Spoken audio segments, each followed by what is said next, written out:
Maurizio Levi-Minzi, and I, for the past 10 years, have been leading the M&A work at Debevoise in Latin America, which has meant a lot of Brazil. And I'm an adjunct professor at NYU, where I teach cross-border M&A. First of all, on behalf of Debevoise, I just wanted to tell you how absolutely delighted we are to be here. I'm here with my partner, Donald Donovan, who is recognized as one of a handful of leading arbitrators worldwide, and is also an adjunct professor at NYU.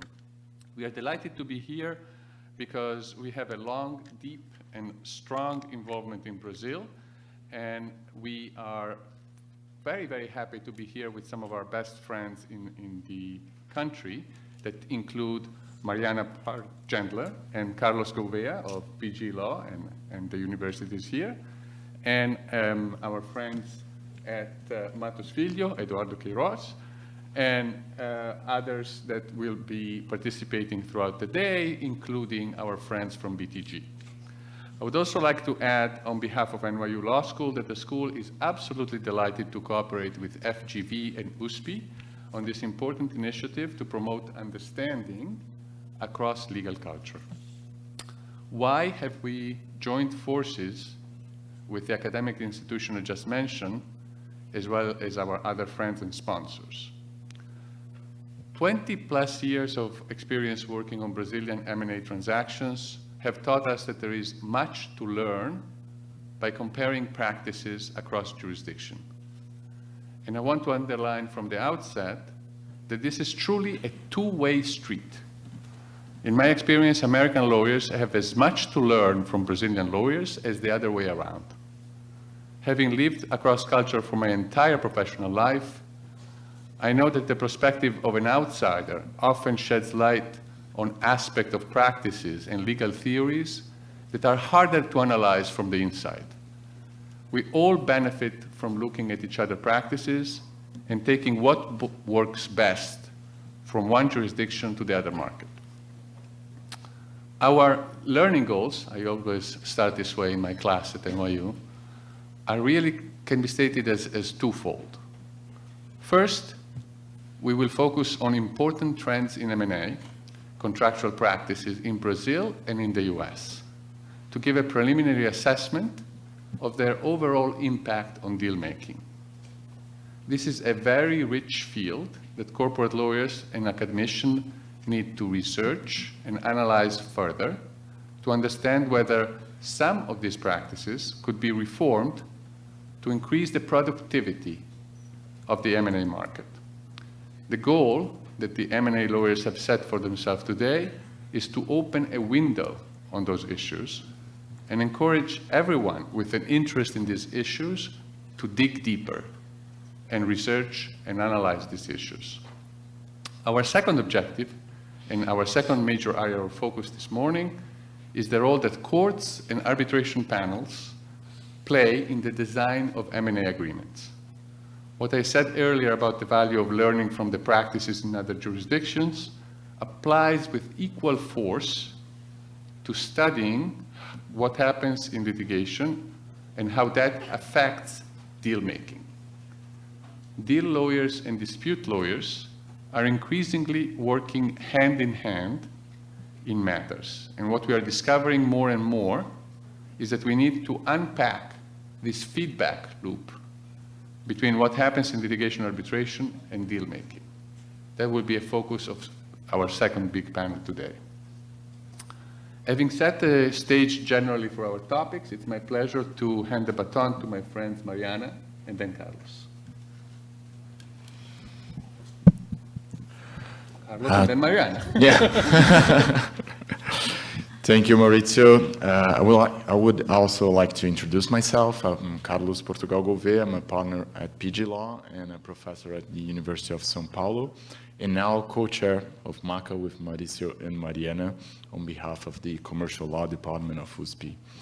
And first, I would like to thank very much our founding members of MACA, starting by Mattos Filho, represented here by its managing partners, José Eduardo Carneiro Queiroz, who is leading the firm in a groundbreaking path towards diversity pro bono and strengthening its ties with the academia, and MACA, I believe, is an example of that, and I'm very grateful for your very quick and very strong response to our invitation.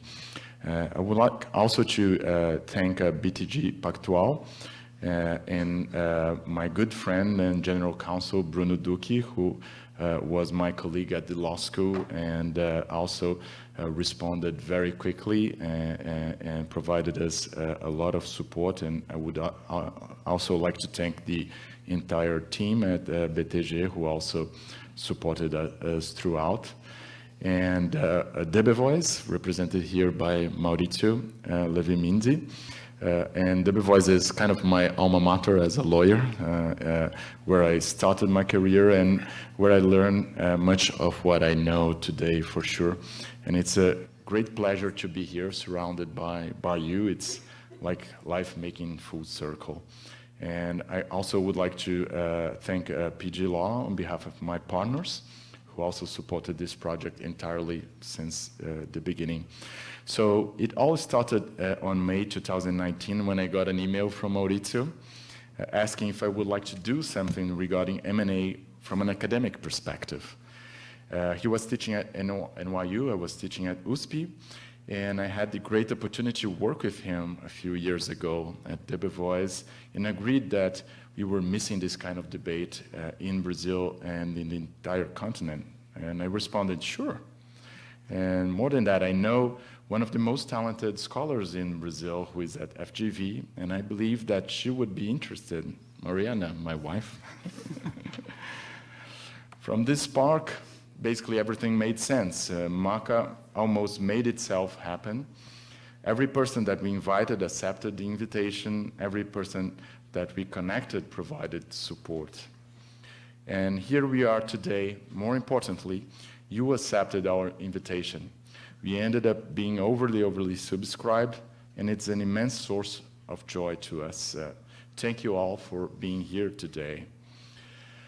But I would like to make it clear that this invitation is not for a one-day event. We would like to gather next year again in March for a new conference, and again in the years to follow. Our ambition for the next year is to have an even bigger event with friends from all over Latin America, Argentina, Chile, Colombia, Mexico, and also Canada. Our ambition is to fulfill the promise of being the already ambitious, the promise of our already ambitious name, the M&A Conference of the Americas. I hope that you all will be here again. I'm almost certain that we will be able to have another event again next year. But this does not, an open event, a free event again next year. But this does not mean that it's actually a free event. We want your time, we want your thoughts, we want you to write papers. We want to build the greatest forum to discuss contractual design, institutional design, with focus on the largest, most complex transactions in contemporary societies, which are M&A transactions. To do that, for the next year, we will expand the range of topics that we will grasp. We will venture into tax aspects of M&A transactions. We will discuss M&A transactions in the context of reorganization proceedings. And we want to have more room for regulators such as CVM, represented here by its president Marcelo Barbosa, to take a central role in this debate. By your initial response to our invitation to participate in MACA, I can see that there is a void in the debate regarding those topics, and we would like to bridge that space between academia, the business sector, and the government. We would like to be that space starting today. So we welcome you all, and thank you for being here with us. Before handing it over to Mariana, we'd like to thank our executive organizers, João Paulo Guerra, representing the Institute for Global Law, Eloisa Varese, representing PGLaw, Bianca Chiavicati from Debevoise, Guilherme Gebran from FGV, Camila Garland from Mattos Filho, Victoria Sinel from BTG, and all the respective teams. So now I will hand it over to Mariana, who is going to present a few other topics of our agenda today. Thank you. Is that working? Yeah. So thank you, Carlos and Maurizio, for the introduction and for making. Okay, yeah, and for making MACA happen. As you can see, I have received many blessings in my life, the most important of which is being married to Carlos. Not only is he the brightest, most charming, and most generous person I know, but he even invites me to co-organize an M&A conference. So I'm really lucky. So thank you also to Maurizio for allowing me to join forces. M&A is a key area of economic and legal activity in Brazil and in the world, and is therefore central to the mission of FGV in São Paulo to help us better understand the legal institutions in order to promote economic and social development. Unfortunately, today I am also the bearer of bad news. As any deal maker knows well, there can always be unforeseen circumstances that jeopardize even the best plans. For this inaugural edition of MACA, our dream is to have Professor Ronald Gilson of Columbia and Stanford Law Schools with us. We had planned this long in advance. Professor Gilson was very enthusiastic about MACA, but unfortunately the coronavirus crisis prevented Professor Gilson from joining us. Stanford University, together with other U.S. universities, have urged faculty to postpone international travel plans for the moment, and Professor Gilson has complied. The beautiful thing, though, is that about the world of ideas is that they can flourish even when their authors are not present. So let me say a few words here to pay a tribute to Professor Gilson and explain his contributions to the theme of this conference, which led us to pick him as the keynote speaker for the inaugural MACA. In 1984, Professor Ron Gilson published a seminal law review article on the Yale Law Journal entitled Value Creation by Business Lawyers. The article inspired 2 symposium editions, several articles, and a very important tradition of deals courses. While legal education traditionally focuses on the role of courts and attorneys as litigators or arbitrators, Professor Gilson pushed us to think about the role of transactional lawyers as well. He wrote the article when he had just left his partnership in a San Francisco law firm to become a full-time professor at Stanford. He tells me the move was not profitable. He showed how his practical experience was a significant asset in his new role as an academic. In his words, if one is to become an entomologist, someone who studies insects, it is helpful to have been a beetle. A few years ago, former President Dilma Rousseff gave a speech in the offices of Goldman Sachs in New York, where she regretted that Brazil graduated too many lawyers and too few engineers. She stated, "Lawyers are cost, engineers are productivity." She might have a point about the proper balance between lawyers and engineers in any given society. I won't comment on that today. But Professor Gilson would teach us that the distinction might be overstated. Transactional lawyers, he says, are transaction cost engineers. They really create value by helping economic transactions and investments take place that otherwise simply could not have happened. It is also our role as lawyers to help improve the legal institutions that we have in view of a more prosperous and just society. It is in this spirit that MACA seeks to gather practitioners, scholars, and policymakers, that is different stripes of beetles and entomologists, to help reflect on and improve the challenges for M&A transactions in the Americas. So thank you, Professor Gilson, for drawing attention to the positive role that deal lawyers can play in society. Thanks again to Maurizio and Carlos. For MACA, they say that MACA stands for the M&A Conference of the Americas, but I also see it as an effort to make M&A cool again. And thanks, everyone, for coming. Well, good morning. My name is José Eduardo Queiroz. I'm a lawyer, a corporate lawyer. I'd like to thank Carlos for the invitation of being part of this project. Thank you, Maurizio and Mariana, to sit in the same panel that I'm going to be the moderator. I guess I'm the one that gets the easy part. I only need to manage time and ask a few questions for the ones presenting. But I'm very happy to be here. Actually, this is my school. I graduated here back in 1993 in the business school. At that time, FGV did not have a law school. And then 2 years after I graduated from law school, in those days I really have not the intention of becoming a lawyer. I thought I was going to be a banker. But you never know how things are going to play. But now it's more than 25 years of practicing law in Brazil, and I have always practiced corporate law.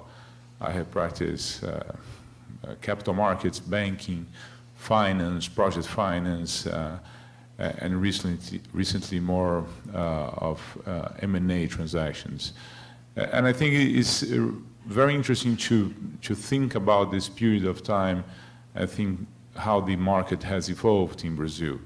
For a law student 25 years or 30 years ago, it was very difficult to imagine that you do have the chance of construing a corporate practice, of having this very close tie to a business approach as a lawyer. I think back those days, the legal profession was much more viewed in a narrow spectrum in Brazil, and the legal market really has evolved a lot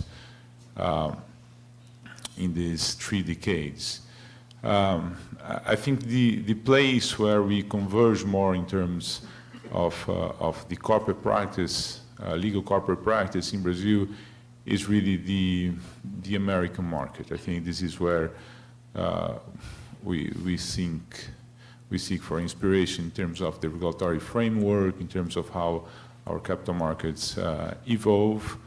And I think sometimes is very important, and I think I'd like to congratulate Carlos and Maurizio for this initiative, because I think we really lack having more forums like this one that will try to discuss and debate where the markets converge, where are divergences that we need to face, how we can avoid situations that we simply import concepts or practices that will not be the best idea if you consider that we have different legal systems with very important different structural features if you think about the Brazilian and American systems. So I'm very happy to be here, and I think we can get started to our panel. So I will turn to Maurizio, that's going to be the first presenter. Thank you.